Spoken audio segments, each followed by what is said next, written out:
Bonjour à tous et bienvenue à notre programme. Je m'appelle Alan avec mes collègues Andrés et Diego. Rapidement, nous allons parler un peu d'histoire. Bonjour, je m'appelle Diego. Aujourd'hui, nous commençons avec l'histoire d'Asie.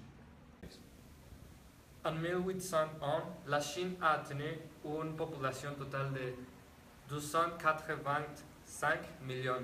C'était le début de sa croissance rapide. Plus tard, en 1877, 9 millions de personnes sont mortes à cause de la famine inde coloniale. Après la famine, on a découvert du pétrole en Iran, qui est le commencement de la croissance économique d'Iran, et 3 ans plus tard, puis commença la guerre russo-japonaise, où les empires russes et japonais bataillaient pour le contrôle de la Corée et de la Mandchourie. En 1914 commence alors la guerre première mondiale. Les participants de l'Asie dans cette guerre étaient l'Empire ottoman, les Thaïlandais, l'Empire russe et l'Empire du Japon. Un très grand dirigeant, bien connu, célébré pour son style de vie et les enseignements, était Gandhi. Il a commencé son premier mouvement en 1920, juste après de la guerre première mondiale. 2 ans plus tard, l'Union soviétique a été formée.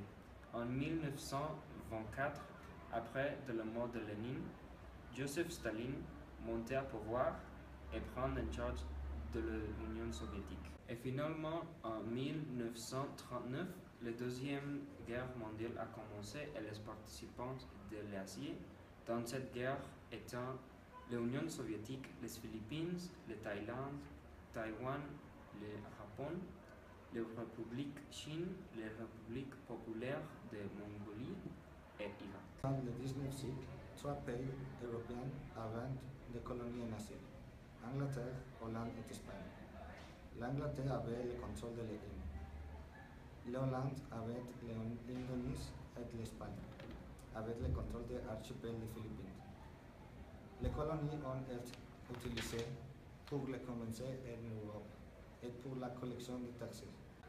Aussi, les colonies se sont utilisées pour la commercialisation de plusieurs produits européens, comme le textile, le coton et produits religieux.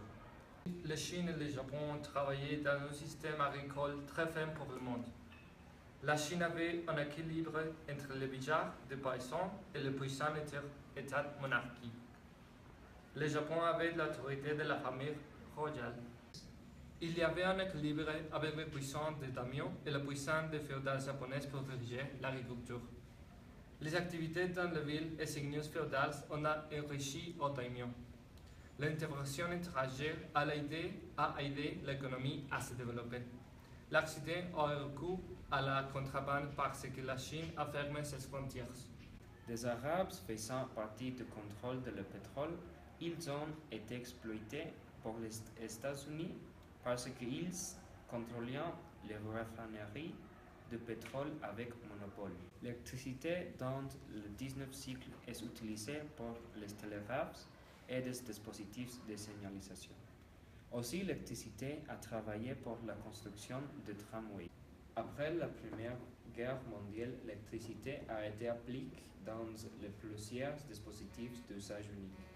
Cela a provoqué l'électricité de déplacer à diverses industries. Je vous remercie d'être venu. Ça sera tout pour aujourd'hui. Au revoir.